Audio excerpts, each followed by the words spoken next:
Over 200 years ago, there was a revolution, an American Revolution, an event that literally changed the course of history.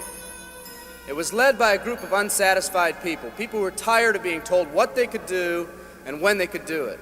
People were fed up with their lack of choices and their lack of personal freedoms. People fed up with their lives being controlled by others. Fed up with being oppressed, fed up with being manipulated. They finally said, enough, I've had it, and I'm not going to live like this anymore.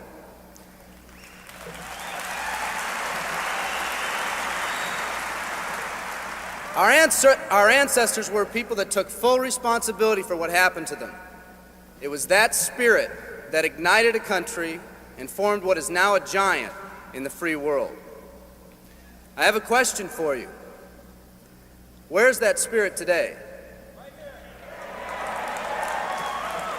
It's time for another revolution. Let me explain one of the laws of the universe. It's called the law of use, and it says simply this: whatever you don't use, you lose. Lack of use causes loss. Ambition unused declines. Faith unused decreases. If you don't use your skills, you lose your skills. If you don't use your freedom, you lose your freedom. Freedom does not come automatically. It's not attained and then handed down to us as an inheritance. It must be achieved each day. At the turn of the century, in the year 1900, less than 10% of us worked for other people or the government. Over 90% of us were self-employed. We were an independent people.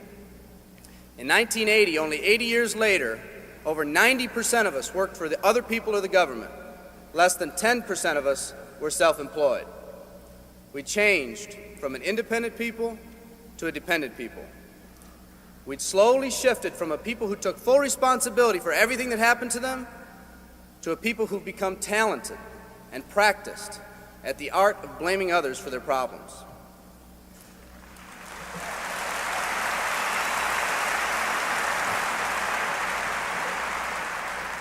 Our giant has fallen asleep.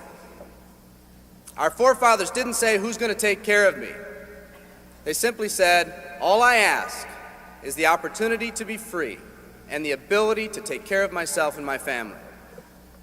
Today, we elect officials who will quote-unquote take care of us.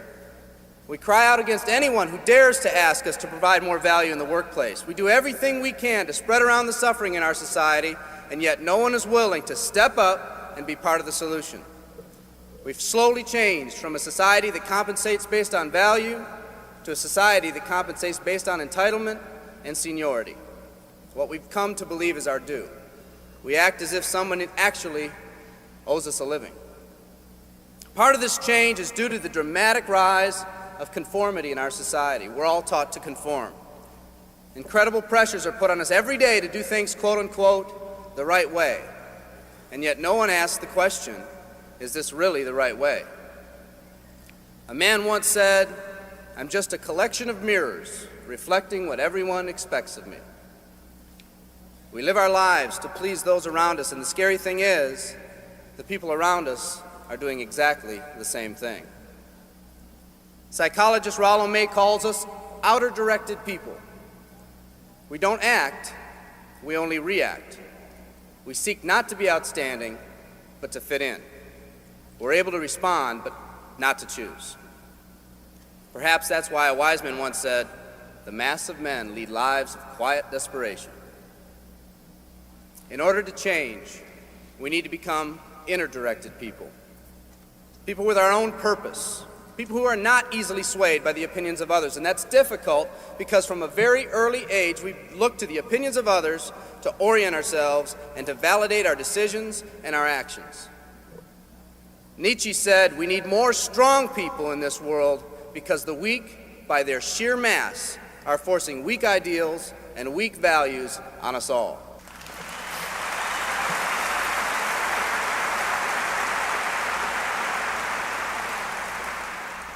Today's massive social and economic changes are waking this slumbering giant. Some people may not be ready right now for the changes happening today in today's society. It doesn't matter if they're ready or not.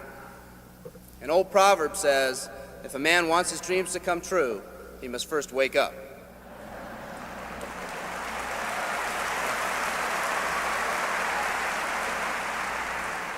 I, for one, am glad for the radical changes in our society because I believe that within that crisis, we will find that independent spirit that once pioneered this country.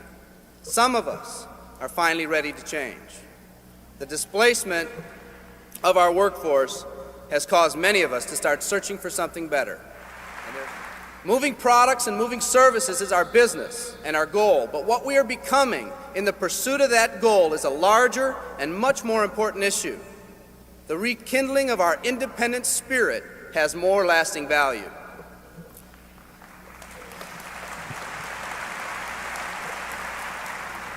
There's no more noble a business than the business that encourages the development of people. Every living organism has one and only one central need in life: to fulfill its own potentialities. The acorn becomes an oak, the puppy becomes a dog, and that's all that's required of the oak and the dog. But the human being's task in fulfilling his or her nature is much more difficult. The reason is, unlike any other living creature on this planet, you've been given the dignity of choice. You'll not grow like a tree. You'll grow only as you plan and choose to grow. When a person chooses to live, two things happen. First, assuming responsibility for themselves takes on a whole new meaning. They accept responsibility not as something they've been saddled with, but as something they themselves have chosen. The second thing that happens is that discipline from the outside is replaced by self-discipline. They accept discipline not because it's commanded, because they themselves have chosen what they want to do with their lives.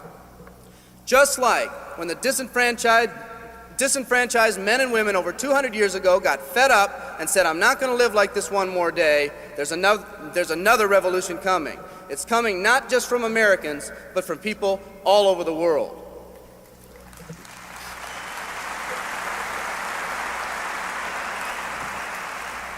It's coming from people who've been oppressed in meaningless jobs, from people who've been unjustly held back, from people who've been slighted or ignored, from people who've had their hopes crushed time and time again by the circumstances around them, from people who've been playing in a game where the rules weren't the same for everyone, from people whose dreams have almost died by the methodical dripping of negative and pessimistic forces, people who've just been waiting for the right opportunity to present itself, an opportunity that they could hold on to, believe in, a place where people believed in them. I hear the rumbling of this coming revolution every day. The old rules are changing, and society is finally ready for that change. Will people try to persuade you not to rise up? Yes, they will, and sometimes with the best of intentions. But we must fight anyone or anything that tries to influence us against our freedom. And they'll try. Believe me, they'll try.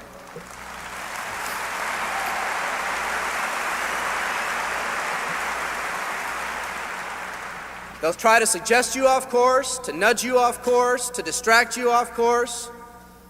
There's another revolution coming, and it's going to be led by a group of unique and courageous people like you.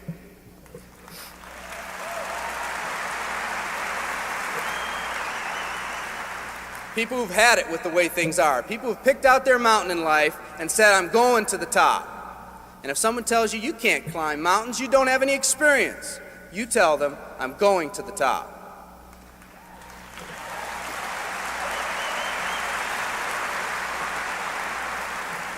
And if your neighbor tells you, "Come on, choose another mountain, that one's too rocky," what are you going to tell them?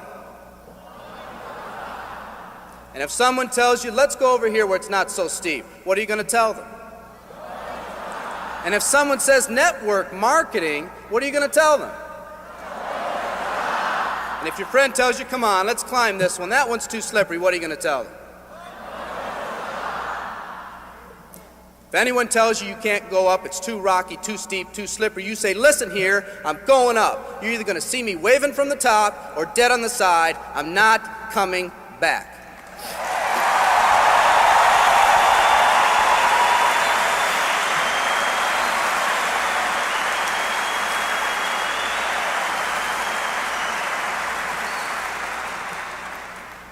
There's something about the do-or-die attitude. It's almost like when someone has a do-or-die attitude, time, fate, and circumstances seem to get together, have a hasty conference, and say, they say they're going to do it or die.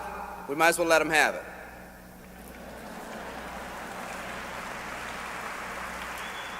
The people in this arena are special. You're special because you've already rekindled that independent spirit.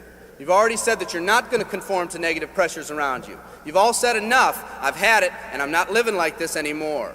You are the people who want to set big goals and aspirations for yourselves and your families. People who want to live in a country where families are brought together again instead of being torn apart.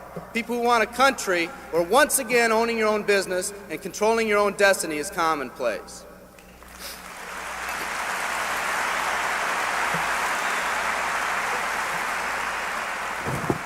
People who want a country where every man, woman, and child is treated with equal respect and dignity.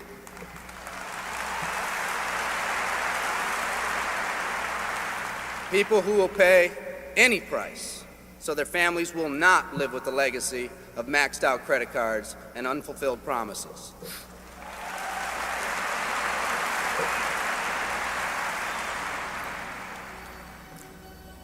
Today, we stand at the genesis of a new revolution, and people like you are going to lead it. Theodore Roosevelt said these words decades ago, and I think they're particularly appropriate today. He said, "We see across the dangers of the great future, and we rejoice as a giant refreshed. The great victories are yet to be won, the greatest deeds yet to be done. I've dreamt of a company that can give us the opportunity to make these dreams come true by allowing us all to fulfill our own true potential. I love you all. Thank you very much."